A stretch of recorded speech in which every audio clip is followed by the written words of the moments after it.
What's up, pro wrestling fans? I'm the superior Jake Jacobs, and you're watching Hashtag Truth with Scott Larson. You're welcome. Cause we're always looking out for you. Always looking out for you. Always looking out for you. Always looking out for you.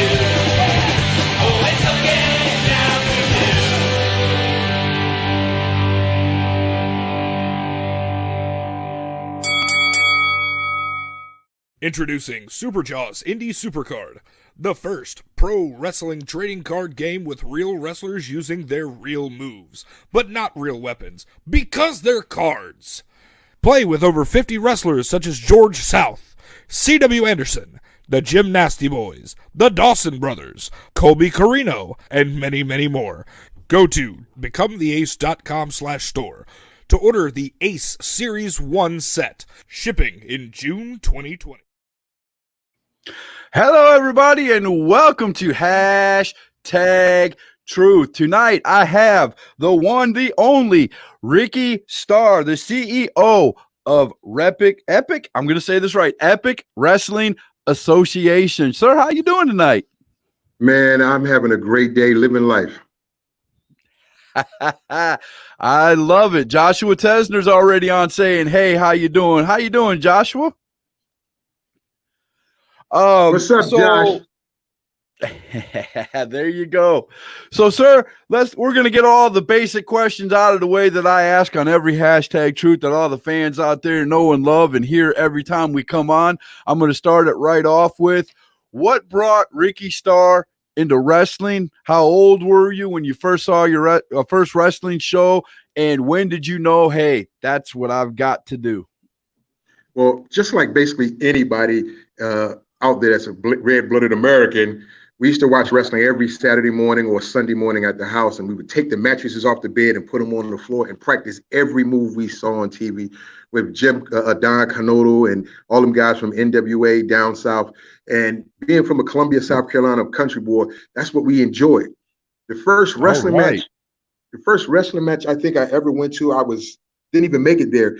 I was 14 years old, just had turned 14. My mom was taking me to see NWA Georgia Championship Wrestling and them down in Columbia, South Carolina at the Township Auditorium. And Ric Flair was on the card. The Wrecking Crew was on the card. All the Horsemen were there. And it was like Andre the Giant was the main attraction. Oh, man, you're talking some great old school wrestling, boy. Yes. But I didn't get in to see the show. We got there too late. And I told my mom, who broke her heart, because that's the only thing I wanted for my birthday. So what she ended up doing was we went and parked in the back, and as we were going to go get some Krispy Kreme donuts, I love them things. Andre was coming out the back, going to the car, and he noticed me, and we started talking for a few minutes, and he's like, well, what do you want to do when you grow up? And I said, I want to be a professional wrestler. And he said one day, and when he shook my hand, my whole hand disappeared in one of his hands. I'm like, my God, this man was a big man, brother. He was a big man. He swallowed my hand. So the blessing came down the line. I was trained by several people. One of them was Victor Cruz from out of Puerto Rico, who was one of the later invaders, not one of the ones involved in the Invader scandal, none of that nonsense. He was based in Philadelphia, and we used to train at his gym down in Philadelphia, North Philly, in Erie Avenue, at the gym. And then I switched over and started training with Noopy Morgan and Heidi Lee Morgan's father, who helped us get ready for stuff we did with WCW and WWE. And he ended up getting me a shot. And I ended up seeing Andre the Giant again. And he remembered me. I was petrified that he wouldn't even know who I was, but he remembered me. I see you made it, big guy. Let's see what you can do now. That voice was crazy. And it just started from there. It was that's what I had to do. That's what I've always wanted to do. Man, I love hearing stories like that, man. That's awesome. Thomas Scott said, hello, everyone. Marcus Eric asked, how's it going? Ringsider says, hello from California. Ringsider's my man. We had a conversation about Ringsiders this morning. They're good people, man. Good people.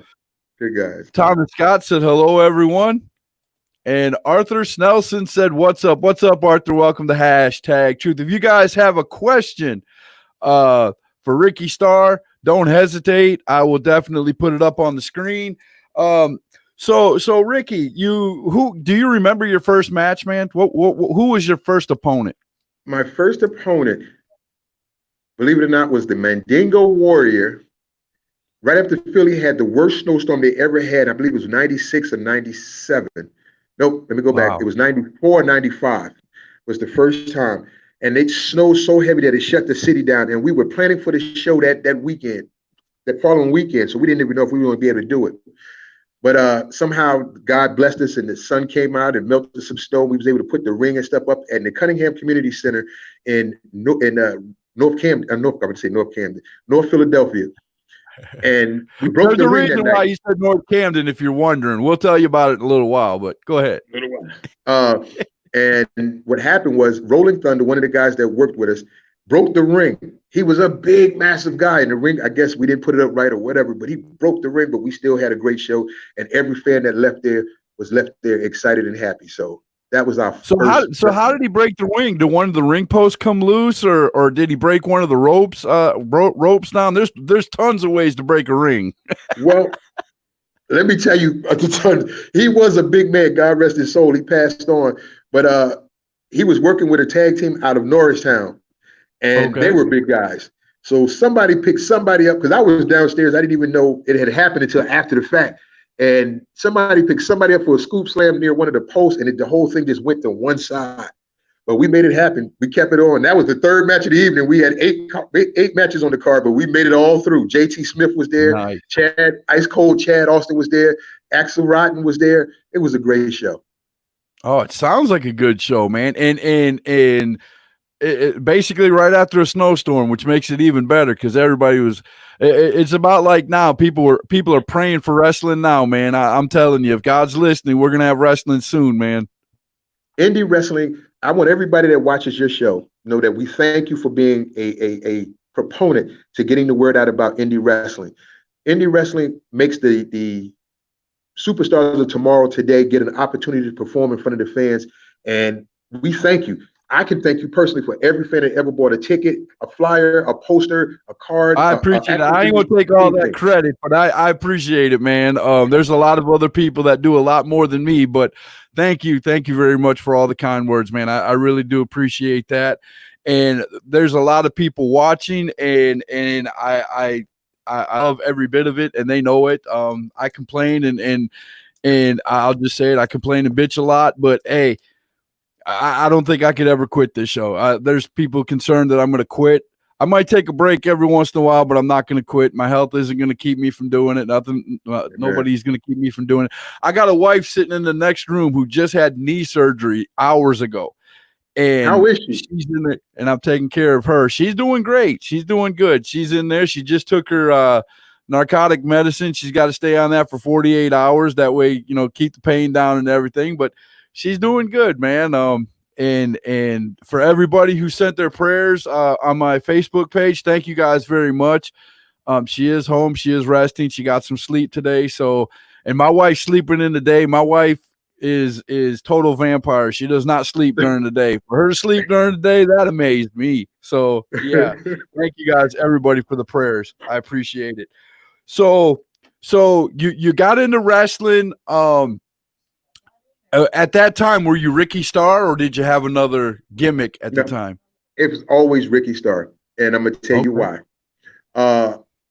It came up as a concept from another promotion called AE. It wasn't AEW, it was American, All American Wrestling was the promotion that Pete Brown started in Philly. And me and another wrestler went to him, and me and another guy went to him. We said, "Hey, man, we want to join you. Can we help you?" And he was like, "No, I got everybody. I don't need nobody." So at that point, when you tell me, no, I can't do something when I really want to do it, I'm going to do it on my own. Right. And what happened was I was working as a security guard at Cheltenham Movie Theater out in Philly. And I talked to some people, and we started working on how to get trained and how to do the right steps to get there. We never did backyard wrestling. Nobody that ever worked with me did. And I'm not knocking backyard wrestlers, not at all. I'm just saying that we never did backyard wrestling. And once we got it down and started training with Victor and them guys, at the same gym that the guy told me I couldn't train, we couldn't wrestle with them. We started putting on a show, and he started playing in the show. But he never had his shows, but we had ours. So everybody that was working for him wanted to come work for us, and that's how we ended up doing it. Isn't it funny how wrestling works that way? Isn't it funny how it works that way, man? Somebody's like, oh, no, you're not good enough to work for us. And then all of a sudden you catch up to where they're at. And now all of a sudden it's, oh, all these guys want to work with you guys because you guys have a better show because you guys knew from the beginning how to do it. You know what I'm saying? Well, it's not even the right step. It's not even knowing what we was doing. We just knew if we put a ring up, like the baseball movie, if you build it, they'll come. We put the ring up, put some flyers out, and people came. They will. They came. They will come. They will. I'm telling you, man, we have so many new organizations in North Carolina and South Carolina all the time popping up. And I love every one of them. Don't get me wrong. You know, as long as the wrestlers that are getting in the ring are training or are trained, you know, I'm all for it. You know, I don't excuse me. I don't believe in, like you said, I don't believe in, you know, a backyard wrestling show where you have kids who aren't trained get up because they will get hurt. They will get hurt. They will get injured. Things happen. You got to have the training, at least the basics down. At least the basics. At least the basics. And I'm just a fan, and I know that. Well, you know what I'm saying? Back in the day when kayfabe was as strong as it was, we never really dealt with backyard wrestlers. Now, I happen to, and some people will doubt this, and they can. That's their choice. But I was one of the first people to saw, and God rest his soul, because I wish that I was around when he was going through whatever he was going through, that I could have grabbed him out and hopefully would have made a difference in his life. But one of the students that trained with me and with us, he kind of he passed away by himself, from what I was told. And okay. So he took his own life. I don't know whether he took his own life or somebody gave him the wrong stuff, but he was a star on the indie scene, blowing up. And oh wow, I'm a little teary-eyed because I found out I was too far away to where I couldn't get to him, and I didn't know that he was going through this when he was going through whatever he was going through, and it broke my heart because he a lot of people know him, and he goes by the name of Trent Acid, Michael Gilberti, and he was a phenomenal person that shows so much love for the business, so much love for the respect for those that brought him in the business. And every time he saw me, he would give me that respect. And I loved him. I loved that boy. And I wish that it was some way, somehow. Man, I'm gonna let you compose yourself, and I'm gonna put some of these up here. Sean Waters says, hello, everyone. Ringsider says, wouldn't miss it, talking about the show today, man, and getting you hooked up with me. Arthur Snelson, who is a referee, said, I'm ready to get back in the ring. That's awesome. Thomas Scott said, I'm interested in working with Ricci Starr. There you go. You already got a promoter down here wanting to work with you. You don't want me coming down to North Carolina, baby. Thomas Scott said he's praying for my family. Thank you very much, Thomas, and everybody who is. Thank you. Likewise. Sean Waters says, Ricci Starr, you are the best. So you do have fans. Thank you. Thank you. Thank you. Thomas Scott said, I heard that when I started, when you were talking about the things that you said when you started about, you know, going through the steps and all that. And Thomas Scott also said, I hate backyard wrestling. And Arthur Snelson wanted to make sure that everyone knows that the rest need to be trained too. Yes, they do. They are part of the show. That's the truth. Right? Without a doubt. So I have to ask you a question. You say you're from Columbia, South Carolina, but you're talking a lot about being in PA. How did you get from South Carolina to Pennsylvania?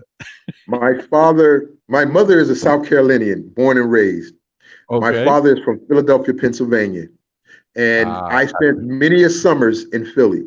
So between Philly, Jersey, and New York, I spent a lot of summers because of my family.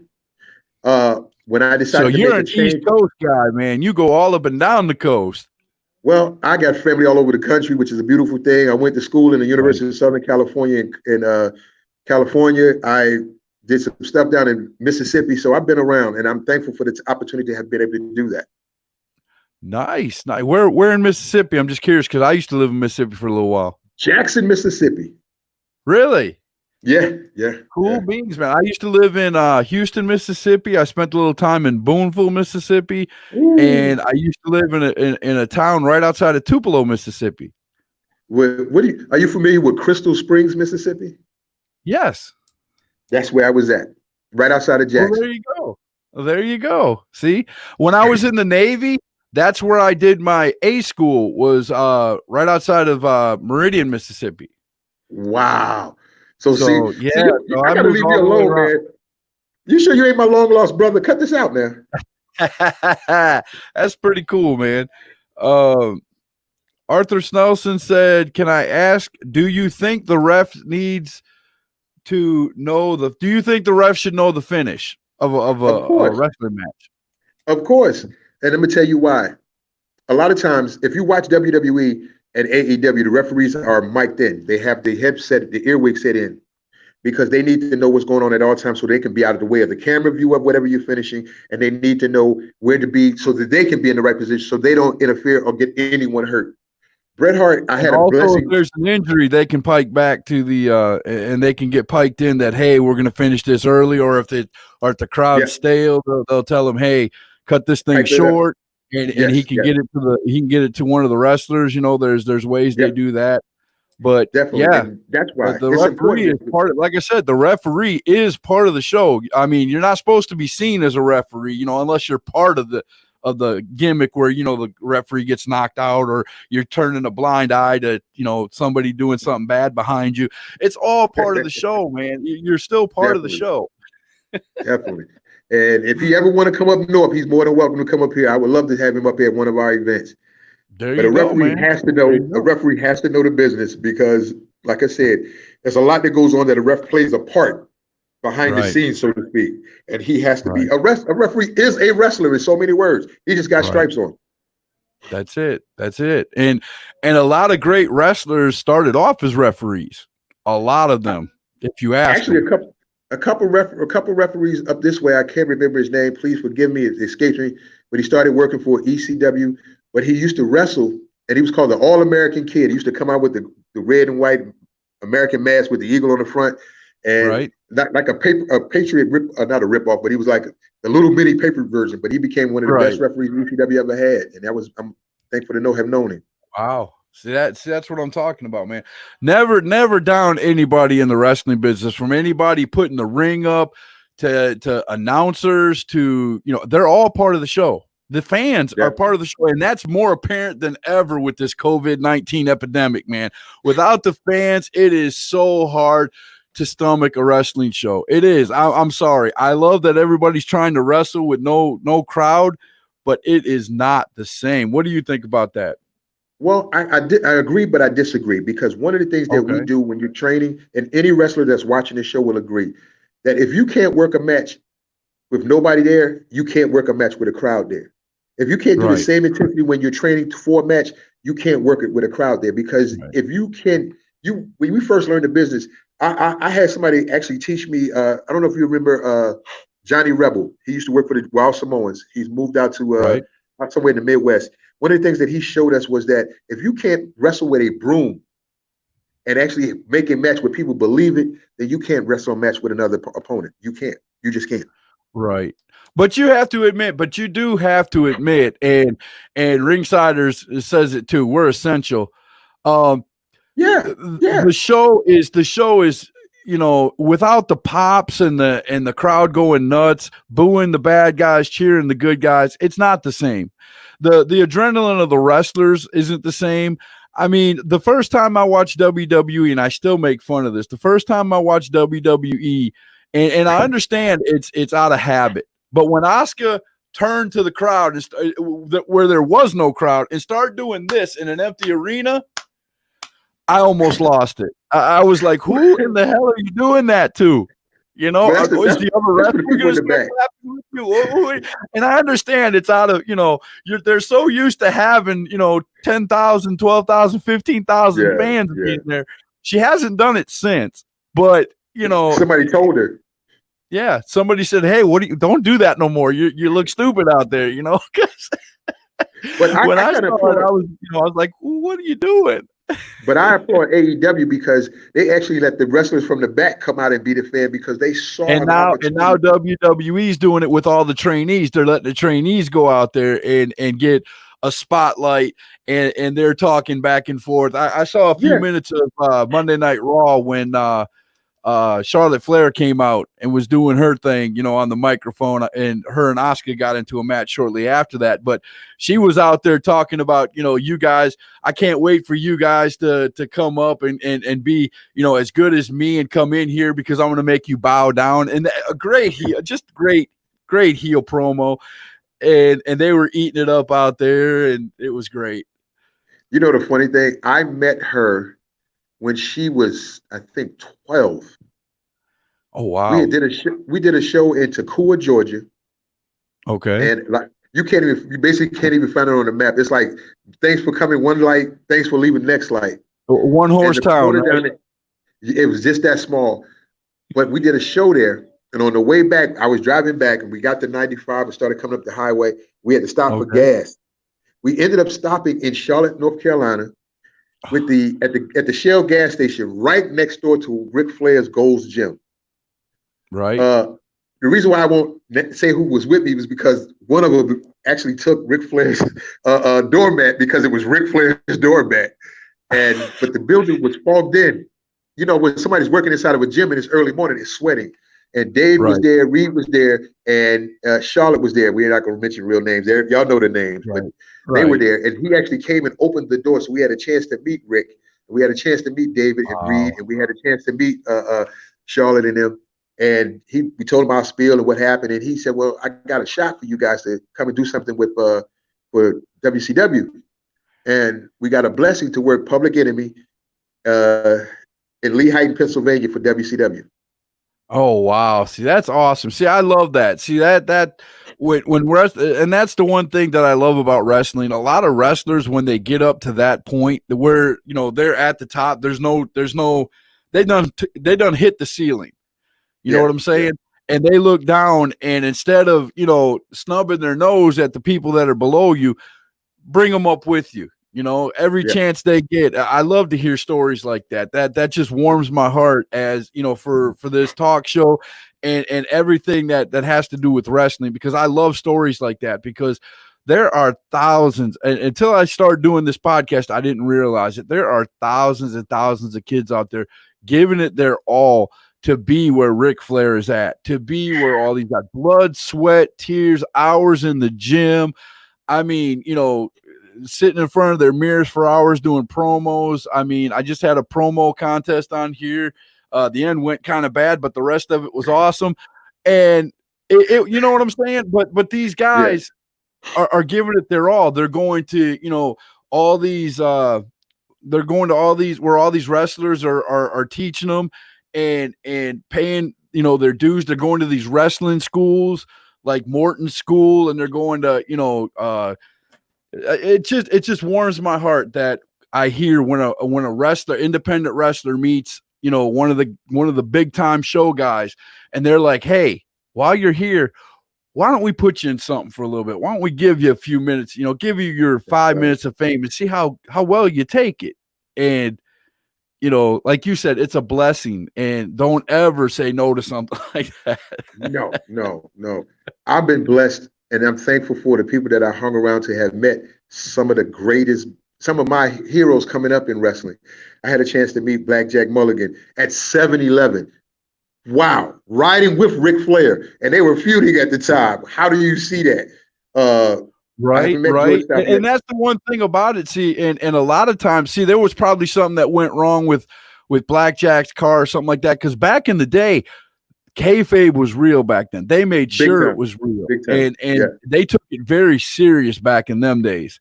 they did. So They for me did. to hear you say that, there had to be something. Either there was no other ride for Blackjack, or some. I guarantee you, if you would have asked him, he would have said, yeah, this happened or this happened. Because that very, very rarely do you hear a story about kayfabe being broken back in the 80s and before. Well, what he did to me was, I said, wait a minute. you're not supposed to be riding with Ric Flair. And the first thing Blackjack did was, shh. And that was the I end of the guarantee conversation. it. I knew what that meant, though. I guarantee it. Yep, it was I knew what something. that meant. Something. I knew what that meant. Something But went I've had a wrong, and chance. I have to be here. Yep, that's what that meant. I have a chance to have met some wonderful people, from Jimmy Superfly Snooker to from Oh, Matt Bourne to Nature Boy well, Buddy Landell. you're dropping some really big names, and that's really cool, man. I'm thankful to have that opportunity to have met them. I'm really thankful. Now, I'm really, really have thankful. you ever had a chance? I mean, meeting somebody saying, "Hey, how you doing?" and being a fan of them yourselves is cool, but have you ever like been at a show and been in a show with one of those superstars and got to pick their brain for a minute? We did. Actually, I rode with Buddy Landell, and we went to different shows together. And I did get a chance to work a series with him down in Baltimore, which was a good event. And I was thankful for that opportunity. With Mr. Slufka, we did a show out there for Sandy Barnum out on the West Coast, and I missed the spot. The guy kept stiffing me, and I ended up not asking for a receipt. And those that know about the business understand what I'm saying. But he kept stiffing me, and when I whipped him and the super kick him, I stiffed him with the super kick and actually busted his nose pretty bad. Yeah, and he wanted to fight. Yeah, and he wanted to fight in the back in the dressing room.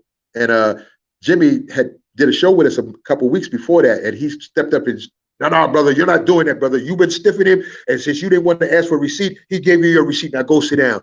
He was one of them guys, man. He was one of them guys. There you go. See that? See, I love to hear stories like that, because nowadays that don't happen. Very rare. And again, I'm not in anybody's locker room. I don't like being. Locker room is a sacred place. I'm not a wrestler. I've been in a locker room where I go to where my home wrestling organization is Heritage Wrestling Alliance here in North Carolina. And every time they have a show, I've been there for going on 3 years now. I think I've missed 2 shows in 3 years. So, I call that my home. But I've been in their locker room twice. Once to take a picture with the heel faction they have there called the Unbookables, just because I had the whole group there, because there's a group of like 9 guys, and sometimes it's hard to get all 9 guys together. You know how it is in independent wrestling. Life happens outside of wrestling. Yes, so when you get a picture of a bunch of them together, you got to take the opportunity to get that picture or whatever. So I did. I knocked on the locker room door. I was like, "Hey man, can I sneak in here?" One of the faction had just won the tag team belts, and one of the other guys in the faction had our heavyweight belt. So I wanted to get a picture with the belts and all the guys together, and I had to go into the locker room to get it, because once they get dressed, they're ready to go home. You know what I'm saying? You're done. You're tired, man. Right. You try to find some place to rest, or somebody to rest with. That's between us. Let me be quiet. But I felt so out of place. I was only in there for like 3 minutes to take a picture, but I felt so out of place because I'm a fan. I don't want to know what happens behind the curtain, even though there's some things that, if you've been watching wrestling for 30 years, you understand, some of the ins and outs of wrestling. You don't have to be told, but I don't want the kayfabe thing, and all that is big for me at a show. Now we can talk about it here, and it's not that big, but when I'm at a show, I don't want to go out. I won't use wrestlers' names, real names. I won't use, I know a lot of the guys from that show. I know their real names. I have them on my Facebook page, their real Facebook account, but one guy, and this is a true story. One of my favorite wrestlers. Okay. I'm not going to name his name, but he sent me a message on Facebook, telling me something, hey, whatever. I only know him by his wrestling name. I know him by his wrestling name so much, it took me 10 minutes to investigate his Facebook page to realize who's this guy sending me this message. And he's one of my favorite wrestlers. Man. So kayfabe is real for me too. You know what I'm saying? Well, we try to keep a dressing room. When you're in our locker room here, we don't allow a lot of running around. We're trying to maintain some form of fashion of kayfabe to a point where people know the show. People smart. Right. We call them smart marks. You know the show, but it's still the action that you want to see. When you come and pay your money to see an event, you want to see something that takes you from out of your comfort zone, something that brings you to the edge of your seat, something that puts you in a situation where you can relate to whatever character that's coming out, Right. whatever wrestler that you can say, well, he socked his boss. I wish I could sock my boss, but he Right. did it for me. And Right. or smack your girlfriend. Well, We can't smack no women, but right. But Right. I'm thankful. I'm One thankful. of the things with me is because I had this podcast and I started it off with interviewing wrestlers, and I do interviews at shows if I can get, if I can get to the shows with my health and everything. I have health issues, but when I can get to the shows, I interview wrestlers at the shows. And sometimes they'll be like, all right, come in the locker room. I'll give you a quick, 5-10 minutes. No, I'm not going in the locker room. You got to come out, oh, well, why is that? Because I'm still a fan. If I walk in there and let's say the company has a surprise guest wrestler that nobody's supposed to know about. If I walk in there and I see that wrestler, I'm like, oh man, it just ruined it for me because I want to be surprised right along with the fans when he comes through the curtain. You know what I'm saying? I do know So what I you're saying. tell them, come on out here. We'll do it out here by the ring, or we'll do it over here. And I've had a few wrestlers go, well, why? That makes no sense. We're allowing you. I don't want it, dude. I want to be surprised. I want to see. I don't want to see, the good guys talking with the bad guys. It's not mentally. I don't want that picture in my head when a wrestling show is going on because I want to hate the guy who's bad. You know what I'm saying?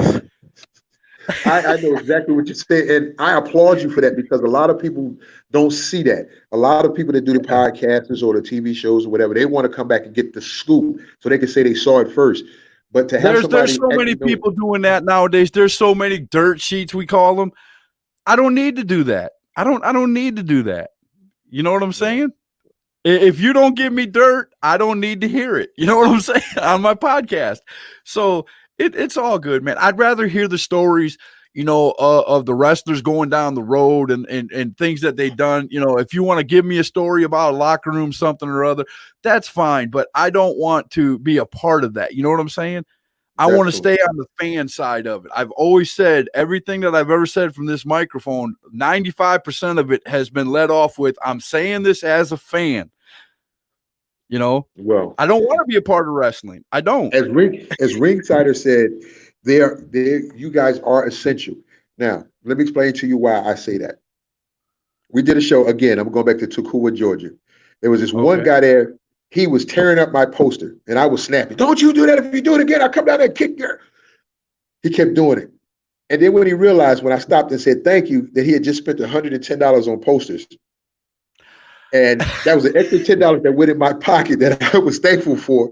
But every fan that ever comes out to see a show, whether you go to WWE, AEW, Ring of Honor, New Japan, any indie show, we want you to know that we appreciate you more than you think. It's not about for me, it's not about the dollars and cents.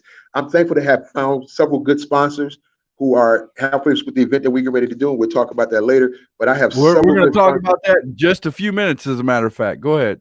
And I got several good sponsors who are heavy duty. I want to say Heavy on Wheels, which is his trucking company out of Woodbury, New Jersey, who is becoming one of our partners. Uncle Forrest, who's like an uncle to me, and we got people like J&J Snack Foods, Colex, Favor Grocery Store, Litwin Market, Gomez's Market in Camden. There's a whole host, even the Bimbo Bakery. They're one of our sponsors. I've got Harley Davidson. You better make sure you say Bebo and not Bimbo. That's quite a big difference right there. We got Barb's Harley Davidson. We're doing some, and I'm thankful for the people that even though we're going through what's going through, they still see a little glimmer of what we're trying to give is hope. And I'll tell you about that in a minute. Right, without a doubt. So that's going to be my last questions. Are going to be this, and then we're going to get into the show that you're going to be sponsoring here pretty quick. So you went from Ricci Starr, the wrestler. Now you're Ricci Starr, the CEO. How did you get from the wrestler to the CEO? Well, I've always had my own promotion. I learned that from Carlitos Colon in Puerto Rico. One of the things that he did was he had a vision. A lot of promoters out there have their own vision. Now, you have some very great promoters out there. You have some that are so focused on giving a story that the fans want to come back next week, or want to see the show online, or want to see the show on TV and be able to follow it. They're giving That us was something to invest in. One of my big lines here. They're giving us something to definitely, invest in. definitely. And where I learned that from was Paul Heyman, when I had a chance to study him at ECW. And one of the things he showed me was he did a spot one time and the pop went crazy and he counted it down. He said, watch this. And he counted it down and it went exactly like he said it. And when you see a promoter, and there's a few around here that are freaking phenomenal with their storylines. And once you get hooked, there's no going back. Now you got to be finding out what's going to happen next week. Is he really going to hit him? Oh my God. And they were masters at that. And if you study and what a lot of people don't understand is it's not easy to write, especially for an indie show, because indie show, you have, there's more life outside. You don't have a contracted wrestler. So anything that happens in real life, an indie show star might not make it. And if he's vital to that storyline, a lot of these guys, and I'm not downing anybody, but there's a lot of guys out there who can't on the fly change a storyline with somebody that they do have there and keep it going. There are a few special ones out there that can do that. And those are the shows that keep right on moving, and I think that's great. You're shaking your head, no. Uh-oh. No. I'm agreeing with you, because one of them was Sandy Barth. And what happened was he had got Havoc Incorporated, which was my tag team, to come out to do a series of shows with him out in Pacific Coast Wrestling, which was Art Barr's father.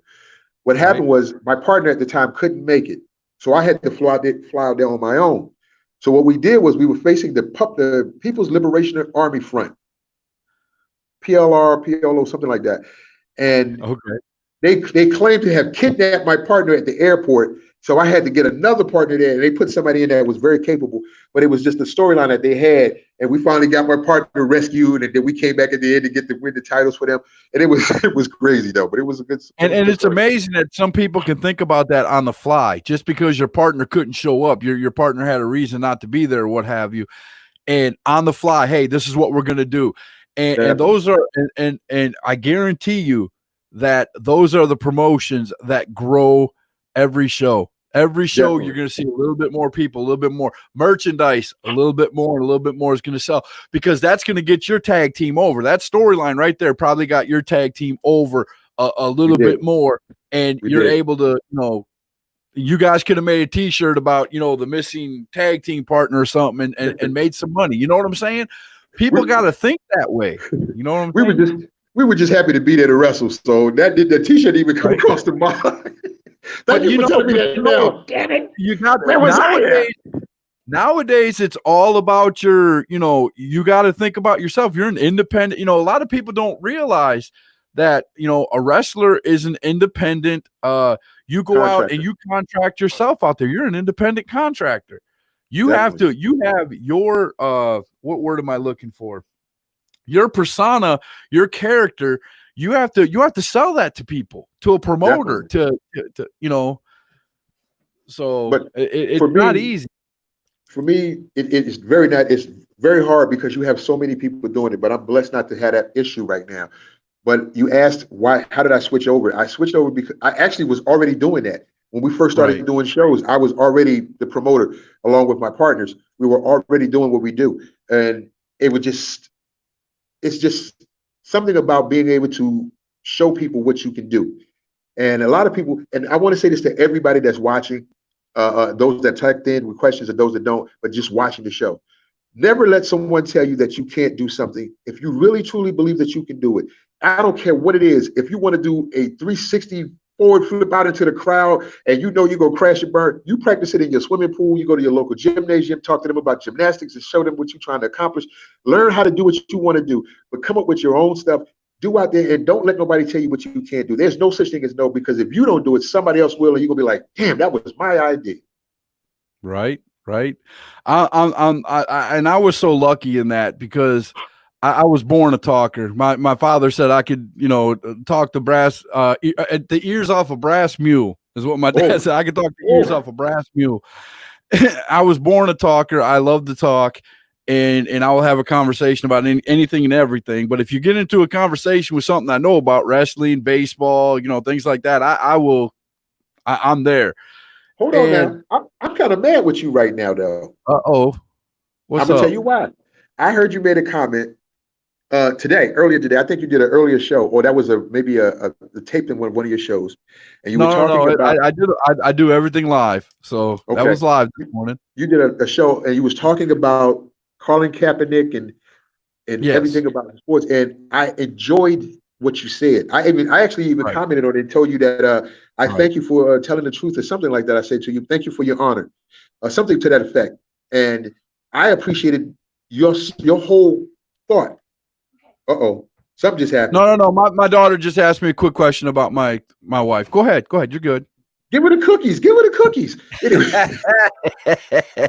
There's uh, certain things. Well, that's not the question, but there's certain things she can't eat. So we got just for tonight because she had her surgery. But yeah, that we're wasn't the not going question. behind They the were curtain. asking if I wanted a coffee or an energy drink. We're not Because going behind the curtain. I'm a fan. I don't want to know what happens on your show.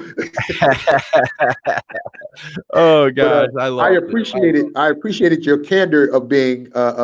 You said you made a mistake. If you would have listened to what Kaepernick would have said, then a lot of people would not Well, be in the actually, situation that actually, we're I in. reposted that. I've always known the reason why Colin Kaepernick did that because I do Okay, research, man. If there's something that big that somebody's done, I research it. I And he understand. came out right away, right after he kneeled for the first show. And I show people and I tell people to go on YouTube and look at those interviews, man. Don't just think flag and disrespect. Go listen to what the man had to say. But they didn't want to hear it. They just No, went straight to the flag and that. And we'll talk for a whole hour about that if we get into it. But he did. He did. If people would have sat down and just listened to him for 5 minutes, and I get it, he's a football player, he's rich, I get all that. But he was just trying to make a statement, and he wanted it to be a peaceful protest, and he did it at a time when all eyes were on him. yes, sir. Yes, sir. Yes, sir. And that's what you want. Let me tell you, if Martin Luther King were alive today and could have pulled that off, trust me, brother, he would have done it. Yes, he And would he have. would have Yes, he made would. people listen. And he Yes, would he have would made have. people listen and explained that, Colin Kaepernick didn't have the explaining skills. That was the No, part that he lacked. You know what I'm saying? definitely, definitely. But he should have had somebody in his corner explaining it to people so that they understood what it was going on. But Right. And I'm he a firm missed that. believer, and they definitely missed that because look what's going on in our world today. We got Yeah. chaos at every turn. That's what this is. That's what this event that we're about to talk Division. about I is said about. it during the show. Division is everywhere. And if you don't think it is, you're blind. And Definitely. and and I said this on there and I meant it. I'm not a black man. I didn't grow up a black man. I don't know the feeling of a black man, but I know what I saw on that video that was taped. Every Yes. second Yes. of that video was wrong. It Yes. was wrong. Yes. You don't have to be of any color to look at that video and say that was a human being, no matter what happened, no matter what he did. There was no reason for that man to have his his knee in the guy's neck. For that And long. the thing that really hurt me was the things he was saying while he was doing it. That's what really got me angry. Well, uh, that's an issue, like you said, for a whole nother show. Right, right, But I right, want you to know that I appreciated the fact that you said, listen, man, if somebody would have just listened to this man a long time ago, maybe this could have been right. avoided. But And it we as wasn't wrestlers, just him. It wasn't just him. All the people that stood up for equal rights of all Americans. Like I yes, said, Martin Luther King, Malcolm X, everybody who's got up and spoke as an individual has been met with a bullet or some kind of fierce ending. You know what I'm saying? well, And that's wrong. That is let me check wrong in this because country, bro. I'm looking around now because I don't want no bullet to come for my next statement. But let me tell you something. But it We is uh, wrong. we as We got to we as come to the wrestlers, table and discuss this stuff, man, as a but country. but this is the thing too. In the wrestling business, it's there too. It's prevalent because people of color don't get the opportunity. And I'm not talking about just blacks. I'm talking about Hispanics. I'm talking about Asia, and even those that are of Arabic descent. Watch, look through the different promotions. See how many are doing what, and you'll see for yourself. It's prevalent. It's Right, prevalent. right. I remember when Now I can't even remember. My mind went blank. The guy from Bring it back. the guy from WWE that's from India, when he won the championship, he bulked himself up and can't remember his name. Wait a minute. You're talking about the modern day Maharaja. Yes, the modern day Maharaj. When he became champion, oh my God, there were so many people that got bent out of shape because of what he was doing in the ring. He was bringing the carpet in there, and you know, that's what they do in their country. You should be watching and learning. He was actually doing it. The great Khali did it.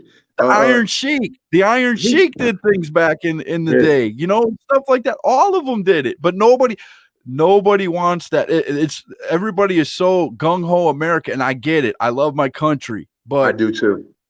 We're a melting pot, folks. We've been a melting pot since the beginning. We're going to be a melting pot the day that the United States gets blown off the face of the earth.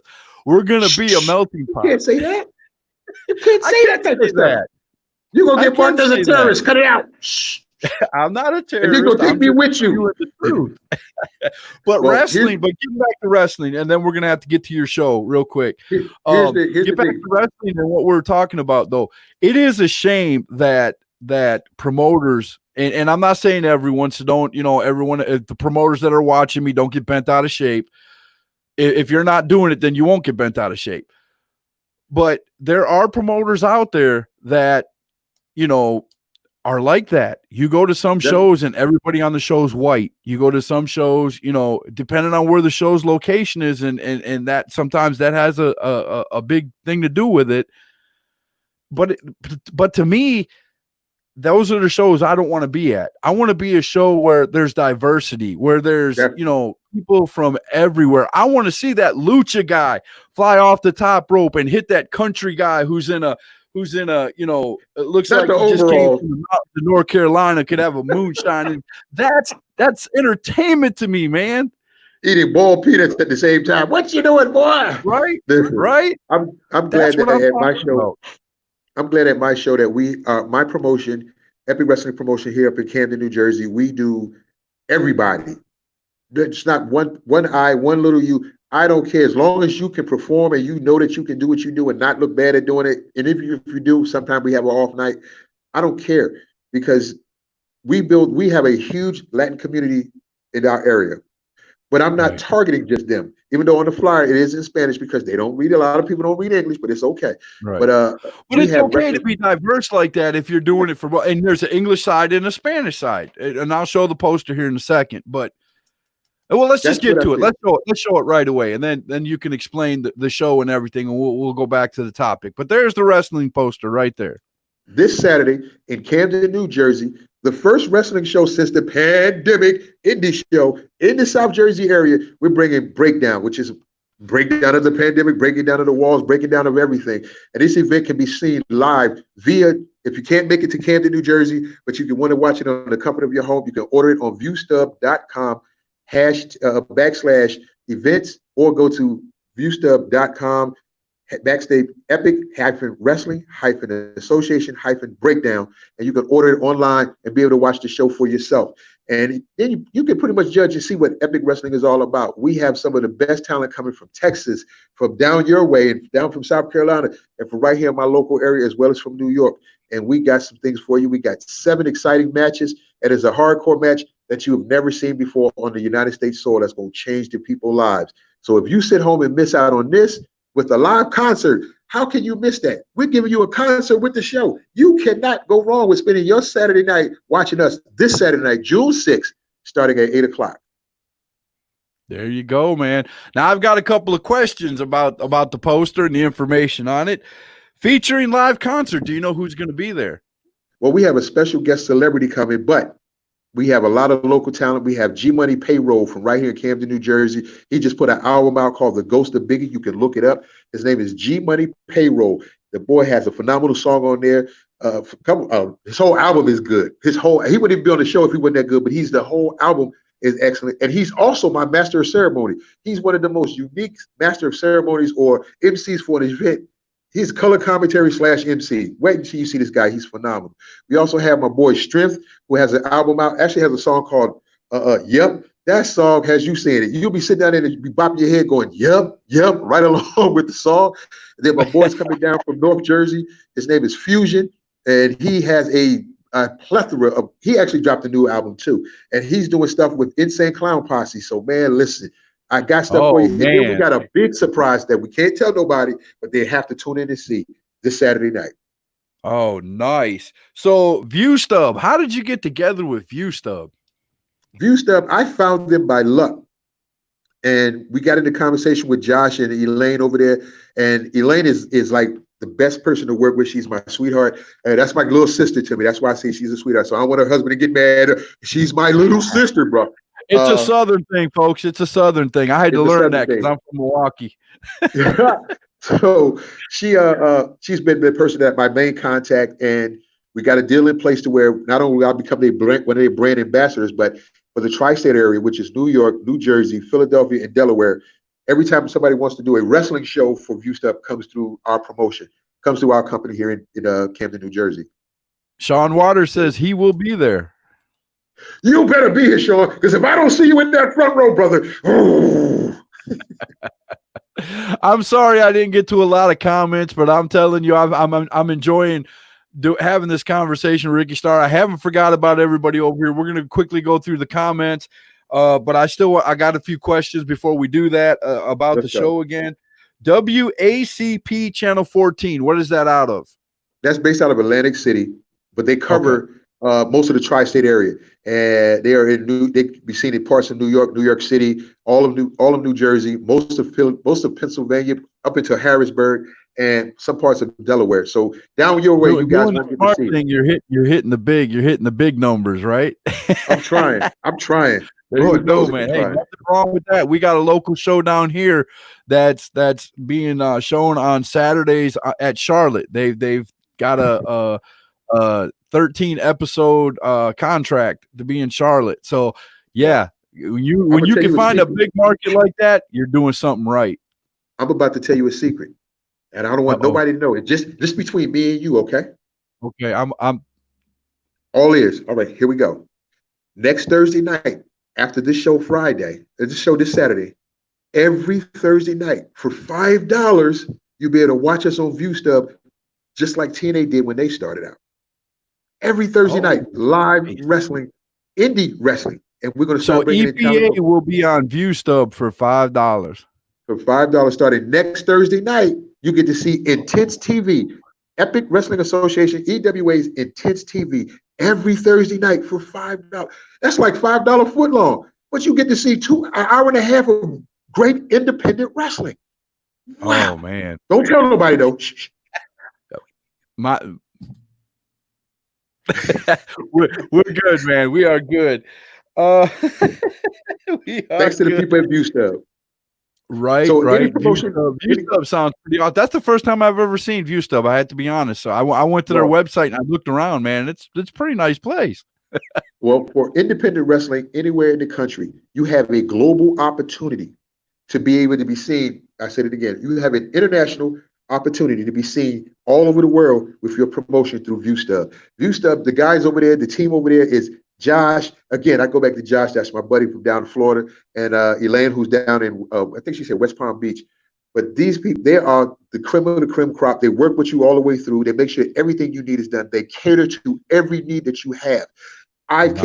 This is the next level to Pivot Share and all these other companies that's out there. Nothing against them, but they really work with you 100% to make sure that your product is as best as you produce it to them, and then they get it out to everybody. But you got to do your work to get there, and they're very good. So if you see them, anybody want to use ViewStub, just go ask for Josh or Elaine, and they will definitely make sure that your product is out there. And I don't mind the competition. Come on, everybody around the world. If you got a wrestling promotion, put it on there. I'm the first. Competition is good though, as long as it's done the right way, as long as it's done professionally. It's always good. It's good for the fans. It's good for the organizations. You know what I'm saying? But like Chris Jericho said, I'm still gonna be the first. That's right. That's right. Can't take that from you. Make me good, and I'm gonna be number uno. And that comes from a man who changed his gimmick probably 30 times in the years he's been in wrestling. And every time it's gotten better, right? No, I've never changed Ricky Starr. Ricky Starr, No. the Star I'm came. talking about Mr. Bubbly, La Champion. Yeah, oh yeah, oh my God. He's But changed for his me, gimmick about 30 times, and every time it just gets better and better. He recreates himself, and that's what wrestlers got to do today. They got to you know, recreate themselves and get better and better. I'm gonna tell you a quick story about Chris Jericho before I finish mine real quick. Chris Okay. Jericho is the most sweetest guy in that game, the sweetest guy. Because when I met him at ECW, he gave me my first copy of Baseball Magazine. And at the time, that was like the wrestling magazine in Japan. And he ended up introducing me to Linda, and Linda ended up helping us get to Japan. So I'm thankful for him. Chris Jericho Oh can do no man, wrong in my eyes. No there wrong in you my eyes. go, man. So let me ask you, because we got about 5 minutes left. How many Where did the countries time have you go? been in? How many countries have you been in to wrestle or go watch wrestling or be a part of a wrestling show? Japan, Puerto Rico, Dominican Republic, and soon Jamaica this summer. Uh, Rio de Nice. Janeiro, Brazil. The only place I have not wrestled that I want to go extremely bad is to work for any promotion in Mexico. But I've been blessed to get around and see a couple of countries: England, Germany. So let me ask you this: what is the most famous luchador? Because I know Ringsiders out there is big time on luchadors. What is the most famous luchador that you remember either seeing or meeting or watching in person? In person, I have three. The ones that Okay. I actually enjoyed and actually had a conversation Saturday hotel room and talked to was Eddie Guerrero, who God rest his soul, who his uncle Yes, sir. had made my boots. So I'm thankful for him. I had a chance to Oh, sit down with Rey Mysterio, and the most famous one that I have met verbally over the phone, but not personally, was Mil Mascara. I love that guy. I love that nice. guy. That I that love that. is that is some name drops right there, brother, without a doubt. Mic That is drop. two. The third one, he's got to be a true luchador. The first two, man, very popular in the U.S. And man, I'm telling you, you couldn't have dropped any better names right there. Well, sir, let me tell you, I'm going to go through this list, and if any, and see, there's Ringsiders, lucha. I knew that would get a rise out of the Ringsiders. Let me go back. I know I'm backtracking. Sorry, guys. The conversation just flowed so well, I didn't want to stop it. So we're going to go back. We're of course, some of this is going to be from 30 minutes ago. Sorry about that. Thomas Scott said, "Come to North Carolina. We will book you in Titan Wrestling Southside." Talking to you. Arthur Snelson said, "Can I ask?" Oh, what we did that. We already asked that. Jordan Payne of No Pain, No Gain Wrestling Podcast come in and said, "Hey guys." Thomas Scott said Chris Armstrong. I think he probably during a conversation we were having. Arthur Snelson said, "I wasn't trained like that. I looked at what the wrestlers were doing and how I was trained. No, I don't need to know the finishing. Whenever I count three, that is it. You don't kick out. It's over and the match is done. I'm out of the ring. There is nobody ever got hurt where I was reffing." I think that's what he meant. "And is the only way that the ref needs to be in the way. It is the ref. It is the ref that has a spot." I agree with some of that, Arthur. As a fan, again, I'm saying it as a fan, not ever being a referee, not ever donning the stripes, but there are times when a referee has to be a part of the show. Sometimes he's in the actual storyline, or there's a part where you get knocked out. You got to know that's coming. You just can't assume when somebody bumps into you that you got to lay on the carpet for 20 minutes while they do their thing and then wake up at a certain time. You got to know that. They got to tell you that. If not, that's going to look so corny out there. Hey, Arthur, I thank you for your opinion because every man has his own thought, and I'm glad Yeah. that we in Yeah. America are allowed to do that. Yes. Thomas Scott said, "You give the best to three people as much as you do 1,000." So he's saying the That's crowd right. number, 3 That's people right. to 1,000 doesn't matter. And I agree with that. I do agree with that. But I'm sorry, man. I'm a guy who doesn't want to watch a no crowd show. I want to be part of the crowd. Doggone it. Open up wrestling for us folks. You got it. You got it. And this Saturday in Camden, New Jersey, will be the first independent show to be viewed and premiered on viewstub.com. And I'm excited to be able to say, hey, we appreciate them over there, and we're glad to be working with them. And I hope to have at least more than 25 people in our arenas. Hey, It's get it out there, outdoors bro. too. Keep doing it. Keep working, get the word out there, man. I guarantee you have more than 25 people tuning in right now, especially with no wrestling. Nobody can go to a real wrestling show. So, this is the internet is the way we watch it now. I mean, a lot of it. So Thomas Scott said, "Where is Chuck Winchester?" That's my producer and partner on my other podcast.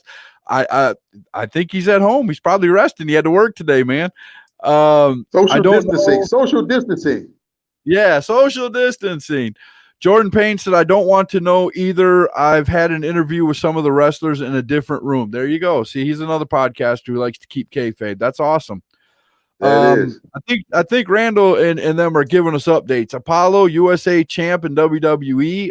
That's cool. It's been a long time for Apollo.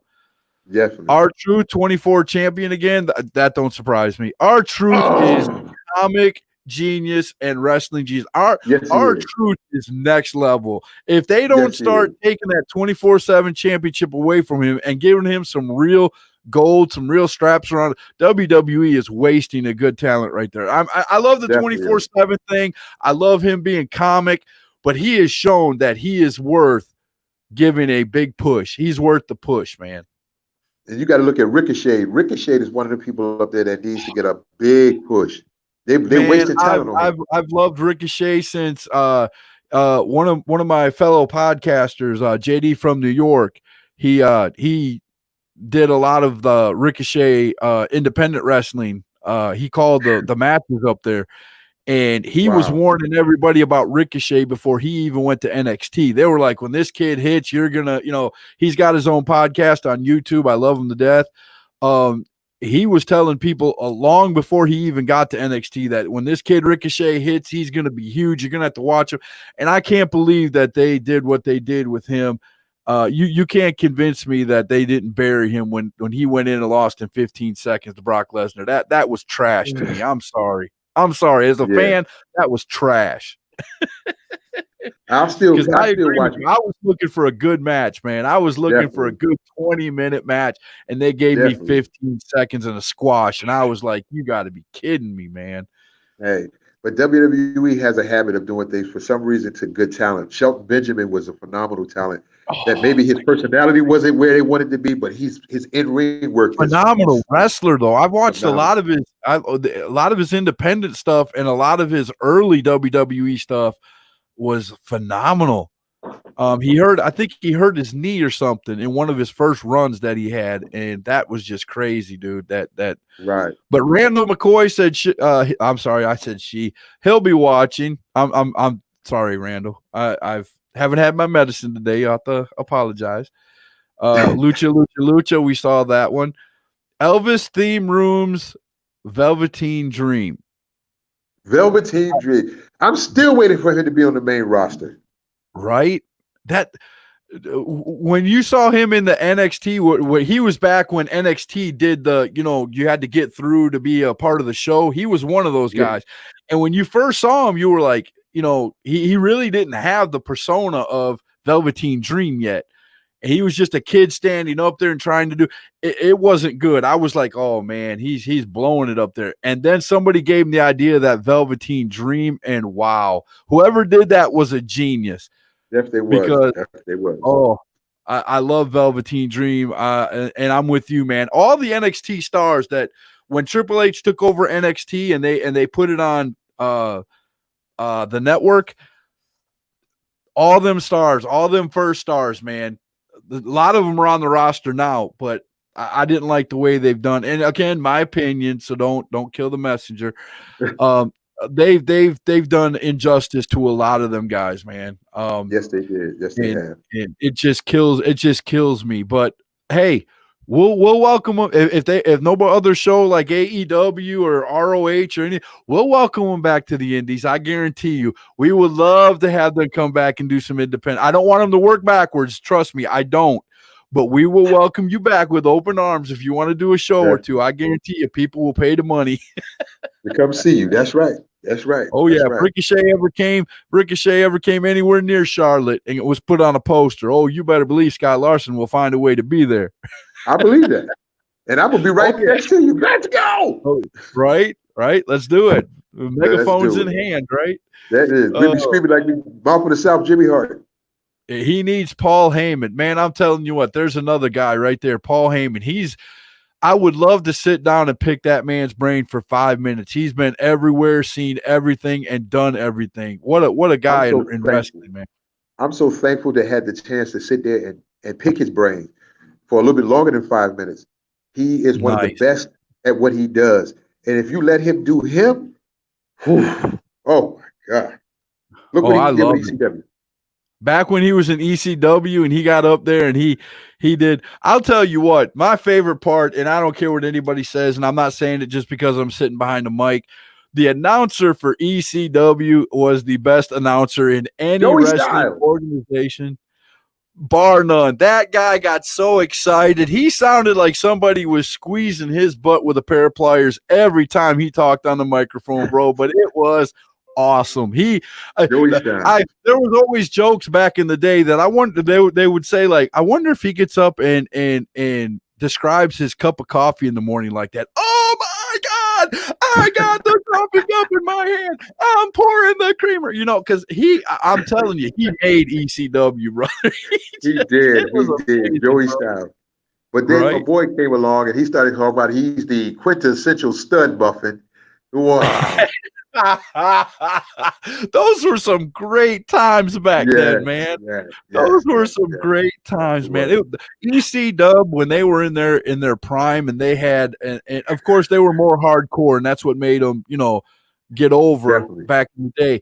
But look at the superstars that came out of there, man. I mean, a lot of guys came out of there big time. And one of them, their biggest one, I think, was Stone Cold Steve Austin.